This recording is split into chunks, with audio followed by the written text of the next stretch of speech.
These are true written accounts taken from the late Ben Bailey's diary and read as he wrote them on the day. Pictures will not be in conjunction with the story being told. Wednesday the 27th of February 1946. The American Liberty ship Larry Victory had run aground in almost the same spot as the Amémoire. Efforts to get the ship refloated on the next rising tide failed, so we stood by with the lifeboat all night. 2 Dover tugs, the Lady Brassey and the Persia, arrived on the scene and stood by. Salvage efforts resumed on the rising tide. Thursday morning saw conditions really rough following a recent gale. Both the ship and lifeboat were taken heavy buffeting in the broken surf. The vessel finally broke her back and cracked in several places, so the crew of 49 were taken off and brought ashore, and the vessel became a total loss. Friday, March the 1st. Terrible blizzards of snow and sleet with hard frost and high winds hit the coast. The worst weather so far this winter and the heaviest snowfall for 7 years. Seas were running really high and many vessels were anchored off Deal, including the Orient liner Otranto. The 2 Dover tugs and the lifeboat searched all night for the Spanish steamer Rio Decom, which was reported in distress near the Goodwins sands. Despite a 50-mile search area, no trace of the vessel was found. The rescue vessels all returned to base, and we were just about had time for a cup of tea or coffee before a call to launch was made again. The vessel was found anchored 50 yards from the sands after being stranded on them. 2 small lifeboats hung down her side, and the crew with their belongings were on the deck. The Lady Brassey towed her into Dover Harbour, where she later sank. May the 13th, we launched the lifeboat to take Dr. Hall out to a cattle ship. One of the crew's condition was really bad.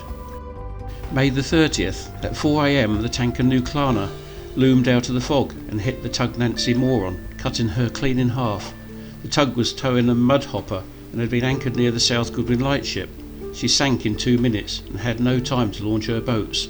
The crew of 19 threw themselves into the sea. The tankers launched its boats and picked up all but 6 of the crew. July the 29th, the lifeboat launched at 2 a.m. to the Highland, a 4-ton pleasure yacht which was on passage from Kill to Portsmouth with a crew of 4 on board. She was found partly disabled and waterlogged near the Goodwins. We put a tow line on her and towed her to Ramsgate. The wind was strong and the sea rough with heavy rain falling. Wednesday, August the 7th. In the evening, the 7,000-ton American Liberty ship James H. Price went aground off Dill. She and another ship, the A&E Smith, were making for the Downs when both vessels suddenly swung round and made straight for the shore. Dill Coast Guard signalled the danger to them, but the James H. Price couldn't stop in time and grounded. We launched the lifeboat and boarded her, and had great difficulty in getting back ashore in the tremendous heavy seas. The vessel refloated at 10 p.m. An 80-mile-an-hour southwest gale was blowing at the time. Thursday the 12th of September. The 7,000-ton American steamer Helena Majeska ran aground on the Goodwins in the afternoon.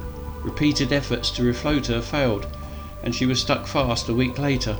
The vessel was loaded with trucks and tractors. We took 20 crew off in the lifeboat on Friday. The ship's captain, William Carron, committed suicide in Ramsgate in a hotel.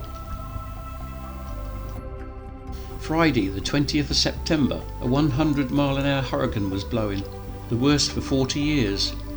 Early afternoon, the Roton barge Monarch, bound from the Thames to Torquay with a crew of 3, signalled for help in the Downs. We launched the lifeboat and towed the barge to Ramsgate. The crew were all suffering from seasickness. The Helena Majeska finally broke in 2. Dozens of trees blew down and fruit trees in the orchards were stripped clean of their fruit. Telephone poles and lines blew down. October the 11th, the steamer Fort Vermilion was refloated after she jettisoned her cargo of iron ore. October the 19th, a start was made on clearing the many wrecks that lie in the Downs. October the 23rd, on the Wednesday, the stern half of the Helena Majesta refloated after being aground on the Goodwin sands for 40 days. The front part of the wreck was refloated on Monday and towed to Sandown and beached in the bay. October the 27th, we launched the lifeboat and rescued 2 miners in the Kittiwake. Sunday, December the 1st, the 1919 Angling Club held its first boat festival for 8 years. Nearly 1 ton of fish was landed. Commercially, large shoals of sprats had arrived in the Downs and heavy catches were being made. Tuesday, December the 3rd, one small boat landed over 80,000 fish, a welcome addition to our Ostently diet, which was also supplemented by good catches of cod and whiting. December the 16th, the Empire Kinsman went ashore at Dill Castle at 8:30 a.m. The lifeboat stood by until the vessel refloated on high tide, unaided. December the 31st, the Rosemary locates cargo from the American freighter Northeastern Victory, which was wrecked on Christmas Eve and stuck fast on the Goodwins sands and had split in half. Her cargo of food including 10,000 cases of grapefruit, flour, cotton and rice. The cargo was washing ashore and customs officers posted warning notices to stop the plunder. Alder Island was sent for trial regarding the theft from the Helen Majeska after she was towed into Sandwich Bay.